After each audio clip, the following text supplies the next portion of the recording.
اور پاکستان کی ابتدائی 3 دن کی 4 دن کی کامیابیوں نے امریکہ کو جو پہلے دن لا تعلق نظر آتا تھا، اس کے نائب صدر جو ہیں وہ انڈیا میں موجود تھے اور وہ کہہ رہے تھے کہ یہ 2 ملکوں کا معاملہ ہے، ہمارا اس سے کیا لینے دینا ہے، اور خود ٹرمپ صاحب جو ہیں وہ بھی ایسے ہی بے نیاز لاپرواہ نظر آتے تھے. ان کو مداخلت کرنی پڑی اور مداخلت کر کے وہ جنگ بند کرانی پڑی، اور بند کرانے کے بعد وہ سب سے زیادہ کریڈٹ اسی بات کے لے رہے ہیں. باقی بھی کہتے ہیں کہ میں نے جنگ، یعنی کہ بار بار وہ ذکر کرتے ہیں کہ 2 ایٹمی قوتوں کے درمیان جو جنگ تھی اس کو میں نے رکوایا ہے، اور اپنے آپ کو نوبل پرائز کا حقدار قرار دیتے ہیں اسی وجہ سے، اس جنگ کی وجہ سے. یہ ایک علاقائی واقعہ نہیں ہے، 2 ملکوں کا واقعہ نہیں ہے، کہ عالمی واقعہ ہے جی.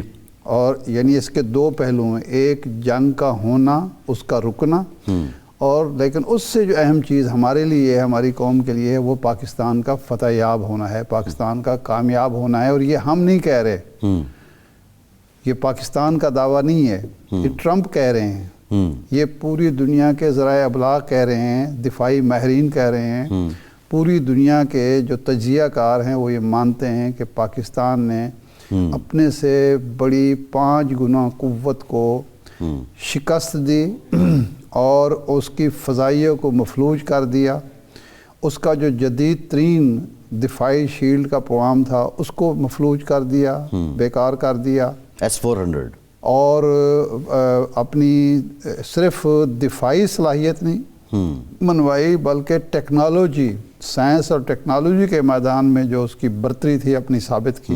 یہ ویسے اس کو ارشاد صاحب ایک ٹرانزیشن بھی کہا جا رہا ہے جنگ کی دنیا میں، کہ یہ ایک ایسی جنگ ہے کہ جس پہ باضابطہ طور پہ اب تحقیق ہو رہی ہے، اور جس نے بتایا دنیا کو کہ اب جنگیں وہ نہیں رہیں. بالکل. اب جو ہے اس میں آرٹیفیشل انٹیلیجنس بھی ہے، سیٹلائٹ کمیونیکیشن بھی ہے، ایروناٹیکل ٹیکنالوجیز بھی ہیں، بہت ساری چیزیں اب وہ روایتی توپ ٹو توپ مقابلہ نہیں ہے. پیدل دستے اور توپیں اور ٹینک اور بہت سارے ہتھیار یہ جو ہیں وہ اب پیچھے چلے گئے ہیں، اور اب ذہانت کا، سرعت اور تیز رفتاری کا، ٹیکنالوجی کا دور ہے، اور جس نے پہل کر لی ٹیکنالوجی کے استعمال میں وہ کامیاب ٹھہرا. دیکھیں ارشاد صاحب یہ تو ہے ایک معاملہ پاکستان کے حوالے سے. عالمی حوالے سے بھی آپ دیکھیں کہ اس دوران 6 جنگیں ختم ہوئیں، اور جو سب سے بڑی جو جنگ بندی ہے وہ میں سمجھتا ہوں غزہ میں ہے، جس کی ابھی تک خلاف ورزی تو اسرائیل کی طرف سے ہو رہی ہے، لیکن 2 سال 2.5 سال سے جو جنگ چل رہی تھی اس کو روکا گیا. اور جو قتل عام ہوا ہے اس جنگ میں، وہ اس سے یہ عالمی جنگ کے بعد یہ پہلی جنگ ہے جس میں یک طرفہ طور پر 70,000 سے زیادہ لوگوں کا قتل عام ہوا ہے. انسانیت کے ساتھ بدسلوکی کی کی، اس میں بچے ہیں، اس میں عورتیں ہیں، اس میں بوڑھے ہیں، اس میں مرد ہیں، اور شفا خانے، ہسپتال نشانہ بنائے گئے جو جنگوں میں نشانہ نہیں بنائے جاتے. پناہ گاہیں جو لوگوں نے پناہ لی ہوئی تھی، پناہ گاہوں کو نشانہ بنایا گیا. ریسٹوران اور کھانے پینے کے سکولز جو تھے، تعلیمی ادارے، یونیورسٹیاں، یہ بنے. یعنی ایک بدترین جنگ جو تھی وہ وہاں لڑی گئی، اور اس میں ایک طرف نہتے اور کم وسیلہ فلسطینی تھے، حماس تھی، اور دوسری طرف اسرائیل تھا جس کو دنیا بھر کا جدید ترین اسلحہ دستیاب تھا، میسر تھا، لیکن وہ شکست نہیں دے سکا. اس جنگ کو اپنی مرضی سے ختم نہیں کر سکا، اور بند کرانا پڑا. اور بند بھی اس لیے کرانا پڑا کہ پوری دنیا میں آواز اٹھی کہ اسرائیل ظلم کر رہا ہے. لوگ وہ جو یہودیوں کو ایک ایج حاصل تھا کہ جی ہمارے ساتھ ظلم ہوا تھا، تو اب دنیا کہتے ہیں کہ نہیں، یہ ظالم ہیں اور وہ فلسطین مظلوم ہے. اور آپ کی اس بات سے کیا میں یہ سمجھوں، جی ایک ویسے وہ ایک تھیوری ہی تھی، اس پہ ڈسکشن ہوتی تھی، اس کے فار اینڈ اگینسٹ کمنٹس آتے تھے کہ واز ہٹلر رائٹ، مطلب اس نے اس بات کو زندہ کیا کیا. دیکھیں یہ ایک نقطہ نظر سامنے آیا کہ یہ ایک ایسی نسل ہے یا ایک ایسی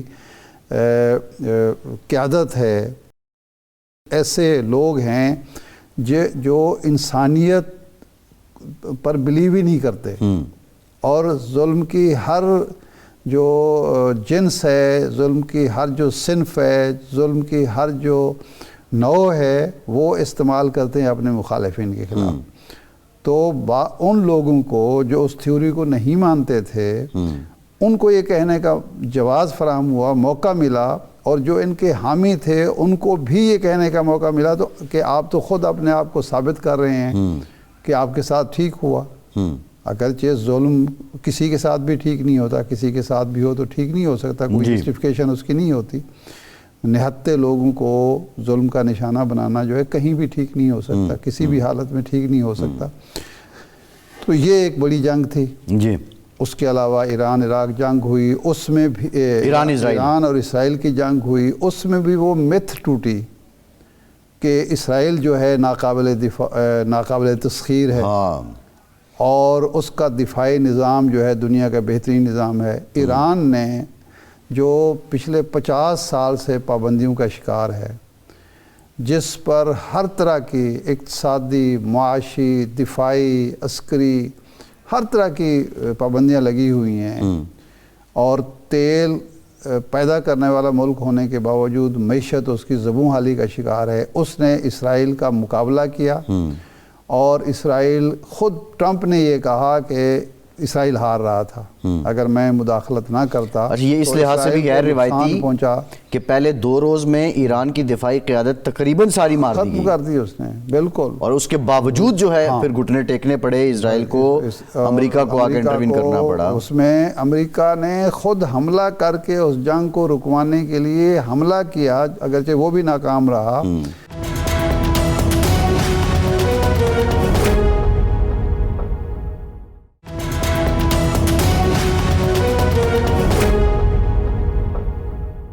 لیکن ایران نے یہ ثابت کیا کہ ہم مقابلہ کرنے کی پوزیشن میں، ہم مقابلہ کر سکتے ہیں۔ اسرائیل اگر مسلمان ممالک، تمام ممالک اور تمام جو خطوں کے لوگ مسلمان ہیں، جن کے پاس وسائل بھی ہیں، جن کے پاس ہتھیار بھی ہیں، جن کے پاس اور بھی بہت کچھ ہے، اگر وہ کھڑے ہو جائیں تو جو ایک میرے جیسے لوگ یہ کہتے ہیں کہ بھی کھجور کی گٹھلی کے برابر ایک ریاست ہے، اگر یہ مسلمان 1.5 ارب مسلمان پھونک بھی ماریں تو وہ اڑ جائے گی۔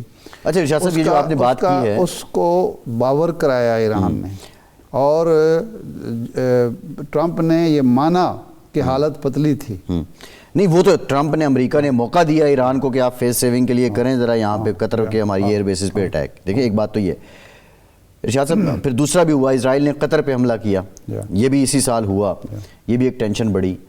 ابھی ریسنٹ 1-2 دن کا جو واقعات ہیں وہ بھی آپ کے سامنے ہیں۔ بنیادی جو نقطہ ہے ارشاد صاحب جس پہ جو آتے ہیں، جو ہم اتحاد امت کی بات کرتے تھے، OIC کے کردار کی بات کرتے تھے، معاف کیجیے گا، کیا پچھلے دہائیوں سے ثبوت تھا، اس میں کوئی تحریک آئی، کسی حد تک ہم بتا سکے کہ ہمارا کہیں اتحاد ہو رہا ہے؟ بالکل نہیں ہوا۔ دیکھیں ان تمام جنگوں میں، اس تمام صورتحال میں اقوام متحدہ ایک مردہ باڈی جو ہے وہ ثابت ہوئی، اور OIC کا تو وجود ہی کہیں نظر نہیں آیا۔ مسلمانوں کے آپس کے جو تنازعات ہیں اس میں بھی کہیں نہیں ہے، کشمیر کے تنازع میں بھی OIC نہیں ہے، فلسطین کے تنازع میں بھی OIC نہیں ہے، تو اس نے تو کچھ بھی نہیں کیا۔ جی بالکل OIC تو مردہ، اور یہی اقوام متحدہ کا حال ہے۔ اب آپ نے کشمیر کا ذکر کر دیا ہے، ٹرمپ صاحب باقاعدہ فخریہ یہ کہتے ہیں میں نے تو 7 جنگیں رکوا دیں اور 8ویں بھی رکوانے لگا ہوں، اقوام متحدہ کہاں ہے؟ لیکن سوال ایک اور بھی ہے کہ اقوام متحدہ کو غیر مؤثر بھی تو آپ کے ملک نے، آپ نے کیا ہے۔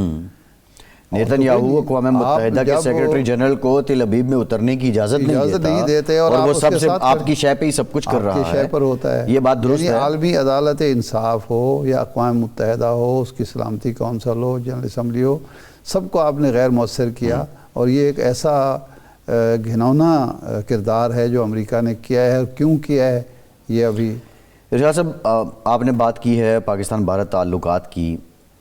جو بھارت ہے وہ شائننگ انڈیا، رائزنگ انڈیا، فلاں انڈیا، جو سولو سیکیورٹی اسٹیبلائزر اور گارنٹر اس خطے کا جو بنا پھرتا تھا، اس کے حالات تو آپ کے سامنے ہی ہیں، اور پولیٹیکلی بھی جو ان کو کرائسس ہوا ہے وہ بھی آپ کے سامنے ہے. لیکن حالیہ جو ریسنٹ ہم ڈیولپمنٹس کی بات کریں کہ اب جو مغربی میڈیا تھا، مغرب کا اور امریکہ کا میڈیا، وہ بھارت کے خلاف اس طرح بات نہیں کرتا تھا، لیکن نیو یارک ٹائمز نے جو ابھی لکھا ہے آرٹیکل وہ بڑا انٹرسٹنگ ہے. وہ اسی بات کی پذیرائی کرتے ہیں کہ جو ہم کئی سالوں سے کہہ رہے ہیں کہ جو ہندتوا کا نظریہ ہے اس نے نہ صرف بھارت کا امیج تباہ کیا ہے بلکہ علاقے میں بھی خطرے کی سب سے بڑی علامت بن گیا ہے.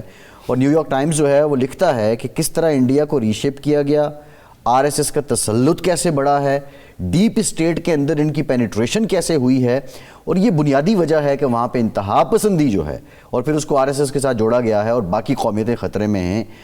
تو یہ جو انتہا پسندی آئی ہے بھارت میں، کیا یہ 2026 میں اس رویے سے یہ رجوع کریں گے، اس کو ختم کریں گے، کچھ اپنے حالات بہتر کریں گے، یا یہ اسی ڈگر چلیں گے اور 2026 مزید ٹرمائل کا سال ہے بھارت کے لیے؟ عباس صاحب،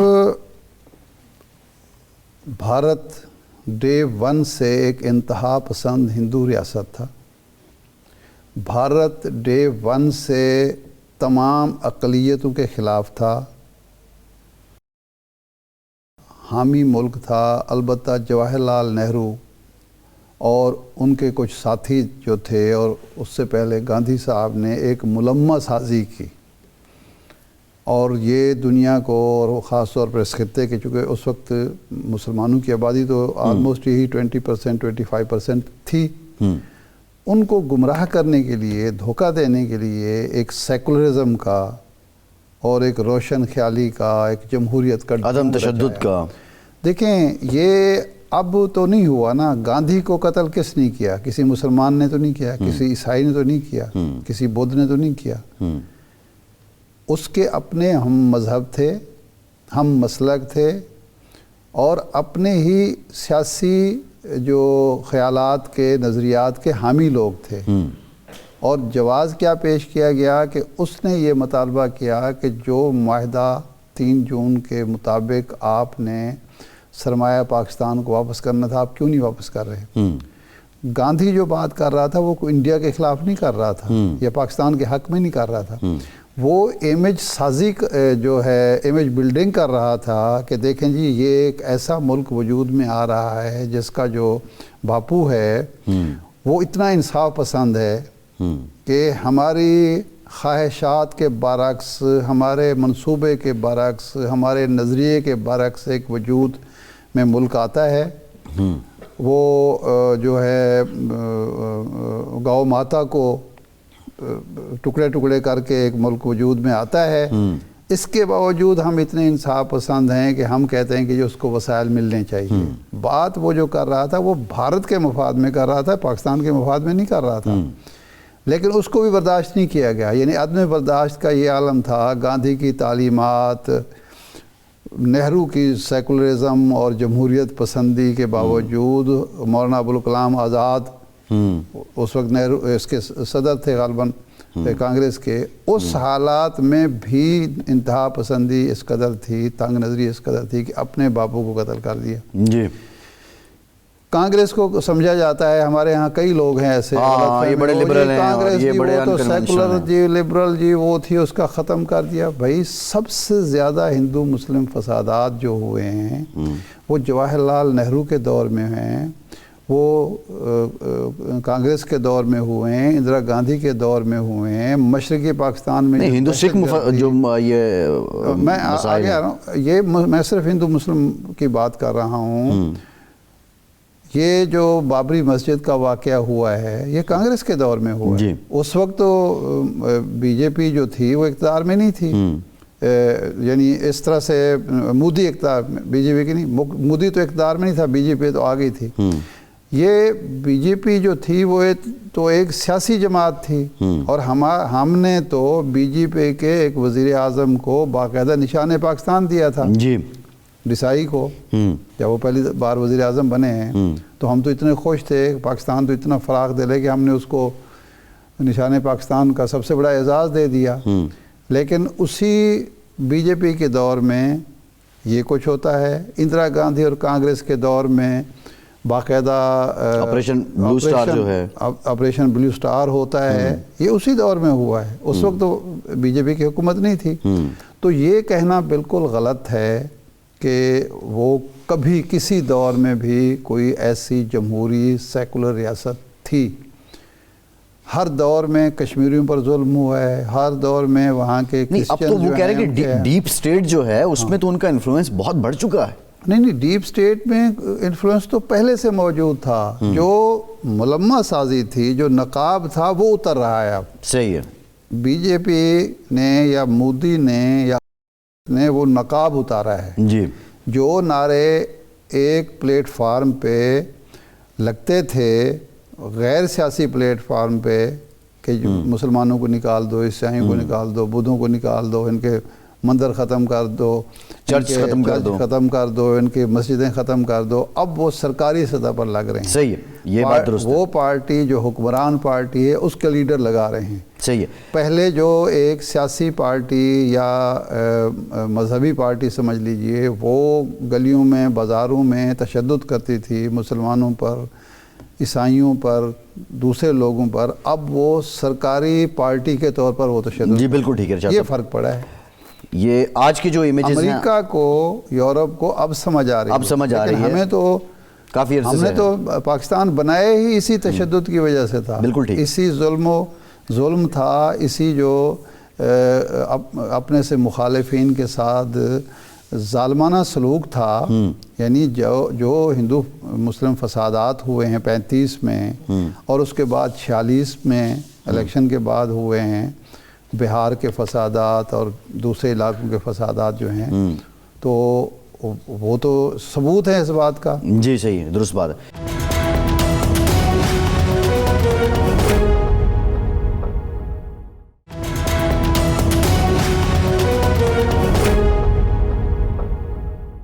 ارشاد صاحب، یہ آج کے جو امیجز ہیں، اسپیکر ایاز صادق صاحب بنگلہ دیش میں خالدہ ضیاء صاحبہ کی جو نماز ہے اس میں شرکت کے لیے گئے.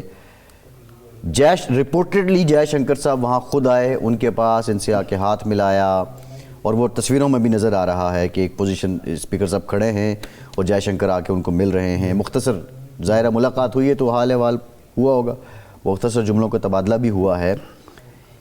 یہ وہ بھارت ہے جو کل تک ہم نے دیکھا کہ بہت سے حوالوں سے وینیو بدل لیتے تھے. سائیڈ لائن میں بھی اگر کہیں خدشہ ہوتا تھا، یہ امکان ہوتا تھا کہ پاکستان کا کوئی نمائندہ ہے تو وہ ٹائم بدل لیتے تھے.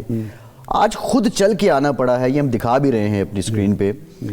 یہ ڈیفینیٹلی ثمرات ہیں مارکہ حق کے بعد کے. ایک فاتح قوم کے اسپیکر سے وہ مل رہے ہیں، لیکن کیا یہ کوئی نئی چال ہے؟ اس کے اندر بھی کوئی سازش ہے، کوئی ڈپلومیٹک سازش ہے؟ میں اس کو بالکل اس طرح نہیں دیکھتا کہ جی اس نے اعتراف کر لیا ہے اور اب وہ نہیں. یہ چانکیہ سیاست میں بالکل اس طرح سے دیکھتا ہوں، کیونکہ چانکیہ کی پالیسی جو اس نے دی ہے اپنی کتاب میں وہ یہ ہے کہ جہاں آپ دشمن کو ہتھیار سے، طاقت سے نہ کچل سکیں، وہاں پھر آپ شکر کا استعمال کریں. صحیح. مٹھاس سے اس کو. پنجابی بھی کہتے ہیں نا جڑا گڑ نال مردا انہوں زہر دین دی کی لوڑ ہے. اس نے اس کی مثال دی ہے. اس نے کہا کہ ایک درخت کی مثال دی ہے کہ اگر وہ آندھی طوفان میں کسی طرح بھی نہیں گر رہا تو اس کا آسان طریقہ ہے کہ اس کی جڑوں میں آپ شہد ڈال دیں یا ہینگ ڈال دیں، میٹھی شربت ڈال دیں، تو مکوڑے کیڑے وغیرہ خود اس کی جڑیں کھود دیں گے. تو یہ چانکیہ فلسفہ جو ہے وہ بھارت کی قیادت، خواہ وہ کانگریس سے تعلق ہو اس کا، بی جے پی سے ہو، کسی پارٹی سے ہو، وہ ہمیشہ یہی رہی ہے. انہوں نے پہلے طاقت سے ہمیں کچلنا چاہا، اللہ تبارک تعالیٰ نے وہ ان کی سازش ناکام کر دی. پھر اس کے بعد دنیا کو یہ دکھانے کے لیے کہ ہم کوئی وہ نہیں ہوئے، کمزور نہیں ہوئے، وہ رویہ دکھایا جو نریندر مودی کا تھا مختلف کانفرنس میں کہ یہ آمنا سامنا نہ ہو، ملاقات نہ ہو، یہ نہ ہو.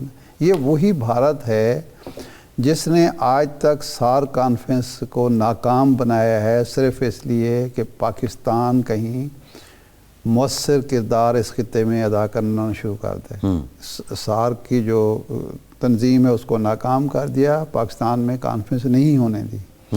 یہ وہ ہے جو کھلاڑیوں سے کہتا ہے اور کھلاڑی اس پر عمل بھی کرتے ہیں کہ جناب آپ نے پاکستانی ٹیم سے ہاتھ نہیں ملانا, جیت جائے تو ٹرافی وصول نہیں کرنی, کیونکہ محسن نقوی کے ہاتھ سے لینی پڑے. ایشین کونسل کے کرکٹ کونسل کے چیئرمین ہیں نا وہ محسن نقوی سے ٹرافی نہیں لینا چاہتے, کھلاڑی سے ہاتھ نہیں ملانا چاہتا, اور وزیر جو ہاتھ ملانے پہنچ گئے ہیں. تو یہ بھی ایک چال ہے جس کو سمجھنا چاہیے.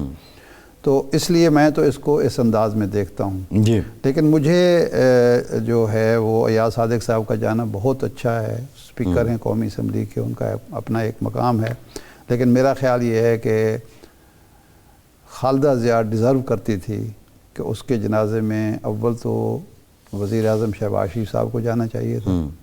اگر وہ اپنی مصروفیات کی وجہ سے نہیں جا سکتے تھے تو اسحاق ڈار صاحب کو اس میں ضرور شامل ہونا چاہیے تھا. اس تقریب میں ان کا جانا بنتا تھا.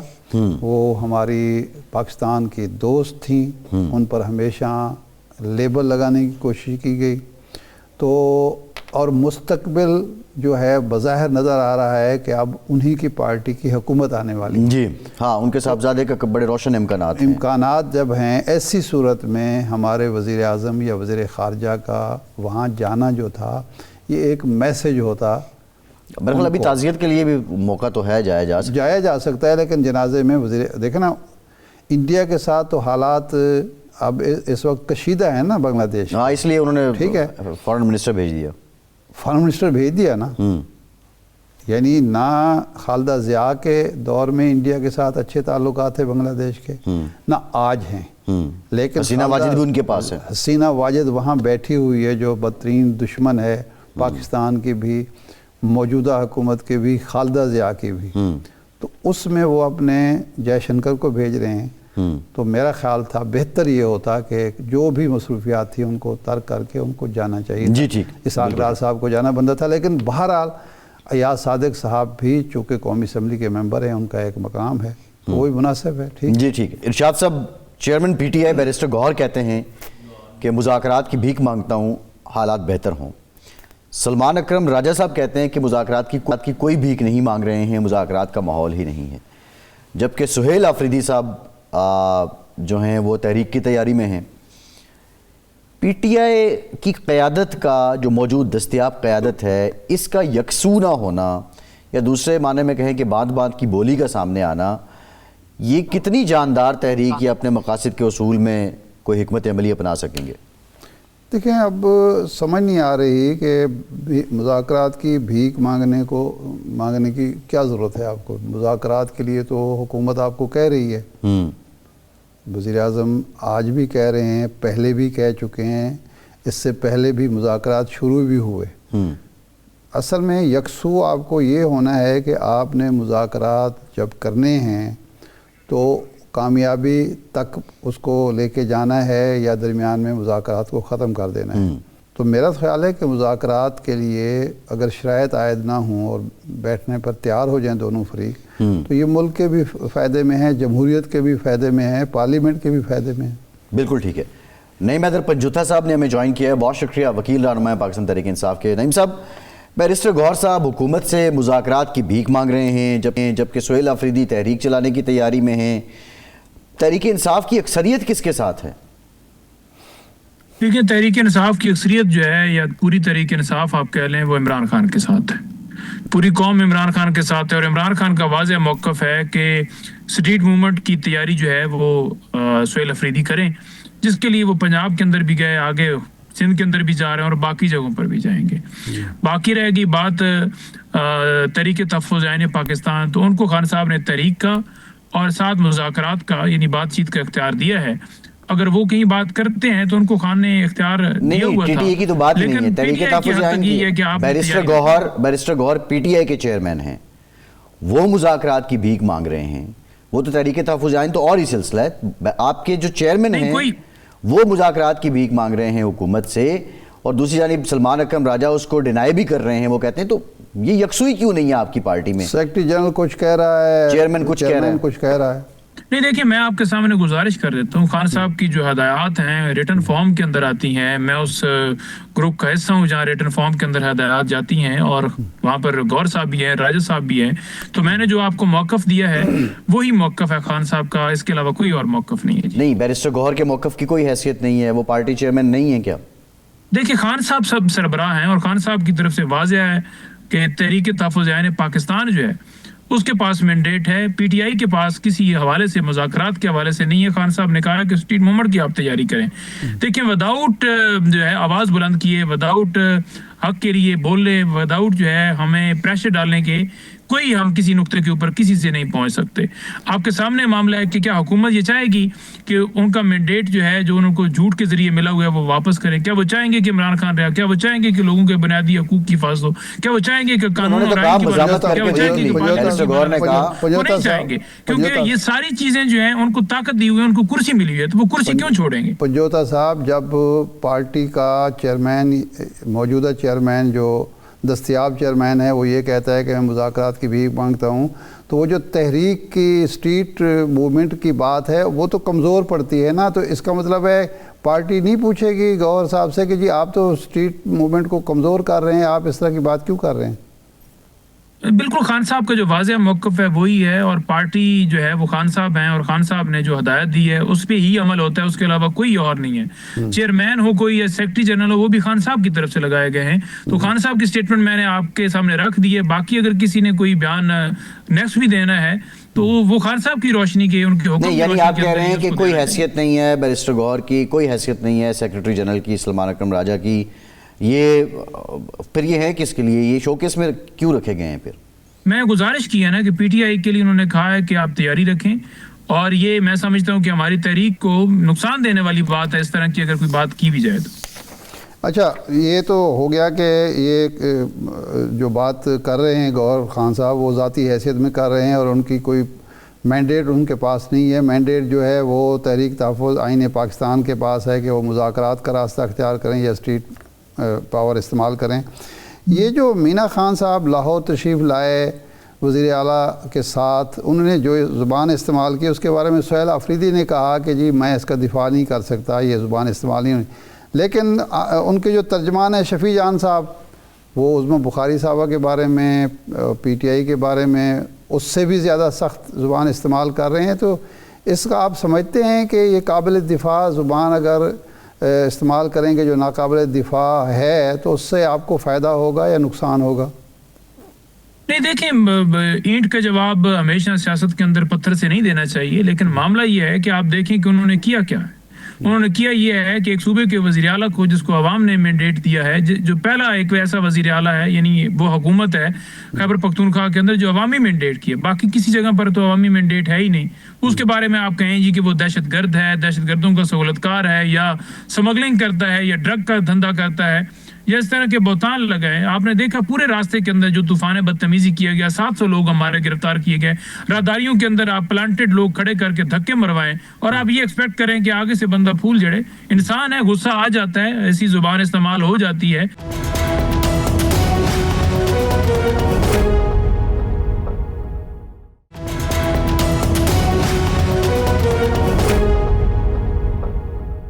نعیم صاحب، میں نے جو سوال کیا ہے وہ جو مینا خان کی زبان تھی اس کے بارے میں تو سہیل آفریدی نے کہا کہ میں دفاع اس کا نہیں کر سکتا، کسی نے نہیں کیا۔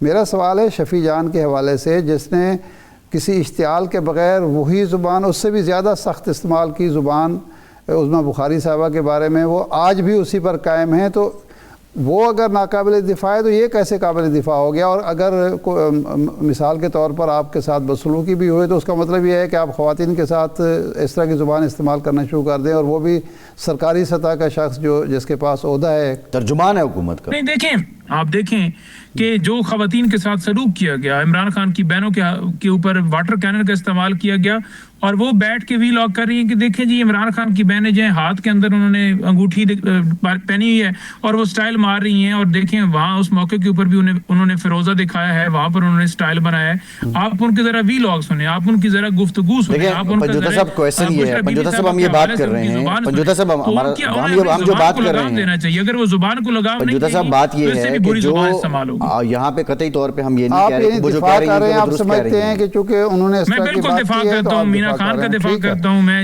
شفیع جان کا دفاع کرتا ہوں، میں عمران خان کا دفاع کرتا ہوں، میں بشرا بی بی صاحبہ کا دفاع کرتا ہوں، میں عمران خان کی بہنوں کا دفاع کرتا ہوں، میں پاکستان کے ہر تحریک انصاف کی لیڈرشپ کی طرف سے جو الفاظ استعمال کی جاتے ہیں میں دفاع کرتا ہوں۔ اچھا آگے چلتے ہیں، ٹھیک ہے آپ نے دفاع کر دیا، سہیل آفریدی صاحب جو ہے اس کا دفاع نہیں کر رہے تھے مینا خان کا، لیکن یہ فرمائیں کہ سہیل آفریدی صاحب جس طرح لاہور آئے اور پھر اب سندھ بھی جا رہے ہیں اور سنا ہے کہ آزاد کشمیر بھی جا رہے ہیں، تو یہ متبادل قیادت کے طور پر لایا جا رہا ہے، کیونکہ گوہر علی خان صاحب اور دوسرے جو عہدیداران ہیں، ایون سلمان اکرم راجہ صاحب لاہور سے تعلق رکھنے کے باوجود یہاں کوئی ایکٹیویٹی اس طرح کی نہیں کر پا رہے، تو ان کو متبادل قیادت کے طور پر لایا جا رہا ہے یا سی ایم کی امیونٹی کا استعمال کر رہے ہیں سیاست کے لیے؟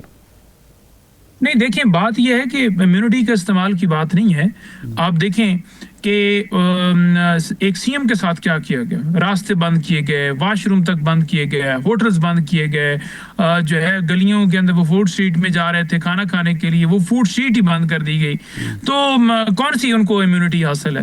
عمران خان کا حکم ہے، اس کی روشنی میں جا رہے، ہاں ان کے پاس یہ ہے کہ یہ صرف وزیر اعلیٰ کو گرفتار نہیں کرے، باقی تو کون سی انہوں نے عزت افزائی کی ہے؟ عمران خان کا حکم ہے کہ آپ جائیں خیبر پختونخوا اپنا پنجاب پورے ملک میں، تو اب پنجاب کے بعد وہ کراچی جا رہے ہیں، کراچی کے بعد بلوچستان کا سوچ رہے ہیں، تو وہ جائیں گے جی، ملک ان کا اپنا، اور یہ آئین کا آرٹیکل آپ کو 15 حق دیتا ہے کہ آپ ملک میں کسی جگہ پر بھی جا سکتے ہیں، لیکن آپ دیکھیں کہ آگے سے کیا فستائیت کی جاتی ہے۔ صوبے میں جو حالات ہیں کے پی کے میں، جو گورننس کے ایشوز ہیں، المیہ تو یہ ہے کہ جو ترجمان ہے شفیع جان، ان کو یہ تک نہیں معلوم کہ جو لیڈی ریڈنگ اسپتال کب بنا، یا یات آباد میڈیکل کمپلیکس کب بنایا گیا، یا پشاور انسٹیٹیوٹ آف کارڈیالوجی کب بنایا گیا، تو یہ عوام کے مسائل، صحت کے، تعلیم کے، ان کو کس نے حل کرنا ہے اگر سی ایم صاحب اسی طرح ملک کے چکر ہی لگاتے رہیں گے؟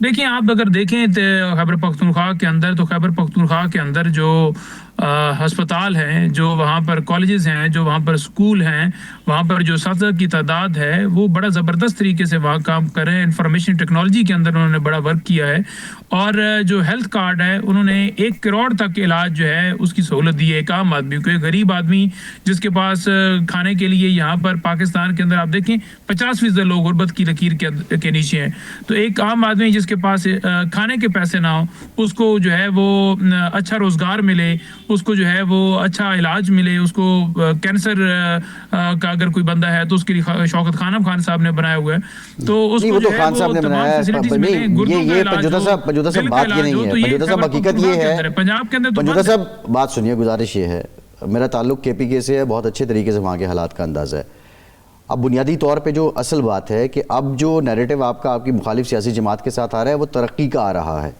ایک تو یہ بنیادی نقطہ ہے کہ پنجاب میں کام ہو رہا ہے اور کے پی میں کام نہیں ہو رہا، دوسرا یہ ہے کہ پرائمریلی جو کام ہے ایک چیف ایگزیکٹو کا، اس نے صوبے کے معاملات کو دیکھنا ہے، اس نے پولیٹیکل احتجاج میں نہیں جانا ہے، تو یہ کیا دوسری جانب آئینی ذمہ داری سے بھی انحراف نہیں ہے؟ اور آپ اگر اسی چکر میں رہیں گے تو ادھر کام نہیں ہوں گے تو وہ بھی تو ایک سیٹ بیک آپ کے لیے ہوگا۔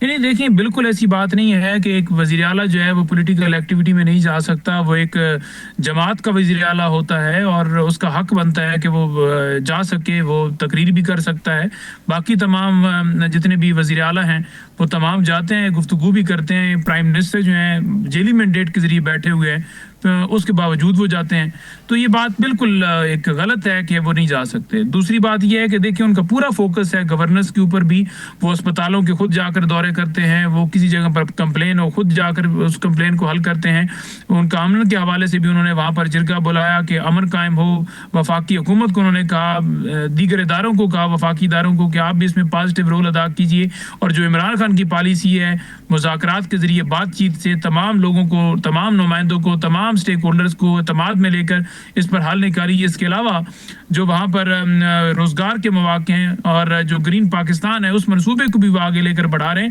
تو ان کا پورا فوکس ہے ڈیمز کے اوپر, وہ کام کر رہے ہیں ہر طرح سے کر رہے ہیں. لیکن وفاقی حکومت نے کوئی 5,000 ارب کے قریب, وہ انہوں نے فگر دیا تھا 4700 پلس یا 4800 پلس, وہ ارب روپے جو پیسہ ہے وہ وفاقی حکومت نے رکھا ہوا ہے پینڈنگ, آج تک نہیں دے رہے. حالانکہ وہ کوئی کسی کے گھر میں جا کر نہیں لگنا, عوام کے اوپر لگنا ہے, جس سے مزید یونیورسٹیاں بنے گی, مزید کالجز بنے گے, مزید وہاں پر انفراسٹرکچر کے اوپر کام ہوگا.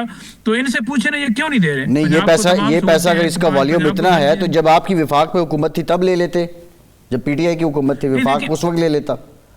نہیں دیکھیں, بالکل ہماری جب حکومت تھی اس کے اندر جتنا بھی جس حد تک ہوا, جس حد تک پیسہ موجود تھا وہ خیبر پختونخوا کو ملتا رہا.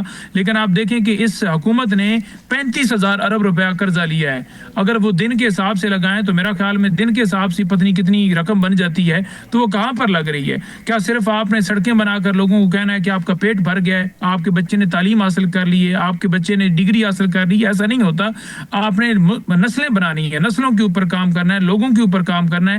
جو ان کا فوکس نہیں ہے, یہ ہر وہ کام کریں گے جس کے اندر ان کو کمیشن ملے, اس کے علاوہ وہ کوئی کام نہیں کریں گے جس میں عوام کی بھلائی ہو. عوام اوپر آئے, کیونکہ عوام اوپر آئے گی تو ان کو تکلیف ہوگی کہ عوام خوشحال ہوگی, ہمارے برابر آ کے بیٹھ جائے گی, تو ہمارا جگیردارانہ جو نظام ہے وہ تو ختم ہو جائے گا.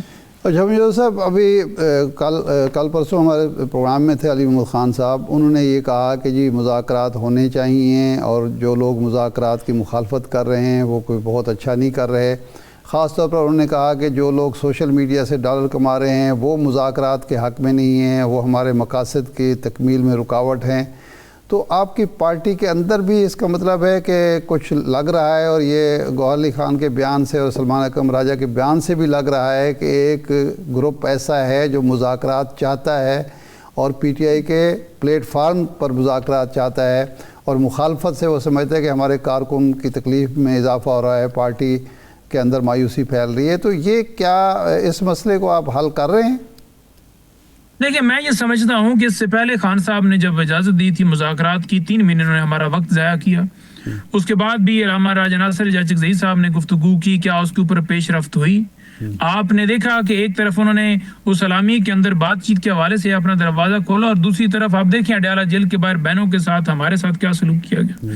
آپ دیکھیں کہ عمران خان جو ہے مکمل آئسولیشن میں, ان کی اہلیہ مکمل آئسولیشن میں, 2.5 ماہ سے ان کی اہلیہ کی کسی فرد سے ملاقات نہیں ہوئی فیملی کے. اور آج تو صورتحال یہ ہے کہ ان کی ضروریات زندگی ہیں, چیزیں ہیں, وہ بھی ان کو دینے سے انکار کر دیا گیا ہے. یعنی آپ چھاپے ماریں, آپ گرفتاریاں کریں, 700 کارکنان کو جب سی ایم لاہور کے اندر گئے تب گرفتار کر لیا. آپ چادر چار دیواری کا تقدس پامال کریں, ہمارے گھروں میں گھسیں, ہمارے اوپر پرچے درج کریں, اور پھر کہیں کہ یہ مذاکرات کے حوالے سے سنجیدہ نہیں ہے, تو ایسا معاملہ نہیں ہے. دوسری یہ چیز ہے کہ دیکھیں, انہوں نے تمام تر چیزیں اپنے کنٹرول کے اندر کر لی ہیں, چاہے عدالتیں ہوں چاہے باقی ادارے ہوں, تو وداؤٹ مزاحمت کے کوئی کسی نتیجے پہ معاملہ نہیں پہنچ سکتا. وہ آپ نے جو 2.5-3 سال سے کر کے دیکھی ہے, نہیں میدر صاحب, 2.5-3 سال سے جو مزاحمت آپ نے کر کے دیکھی ہے اس کے کیا ثمرات آپ کو ملیں؟ آپ اپنے مقاصد حاصل کر پائیں؟ نہیں, دیکھیں, ہم ایک ظلم کے خلاف ڈٹے ہوئے ہیں, اور جو کلمہ حق بلند کرنا وہ کوئی جو ہے وہ تو ایک اچھی چیز ہے. آپ دیکھیں کہ فلسطین کے اندر جو کچھ ہو رہا ہے, ٹھیک ہے جی, وہ ڈٹے ہوئے ہیں. کیا وہ لیٹ جائیں, کیا وہ مان لیں اسرائیل کو؟ تو ایسا تو نہیں ہوتا. نہیں, وہ خیر آپ پنجوتا صاحب بہت آگے نکل گئے ہیں, آپ بہت آگے نکل گئے ہیں. بات یہ ہے کہ وزیر اعلیٰ بھی کہتے ہیں کہ مزاحمت اس لیے ہو رہی ہے کہ تاکہ مفاہمت ہو, تو جب مفاہمت کی پہلے سے آپشن موجود ہے اس کو کیوں نہیں انٹرٹین کیا جاتا؟ بہرحال بہت شکریہ رحیم حیدر پنجوتا صاحب, آج کے پروگرام سے اتنا ہی, اجازت دیجیے.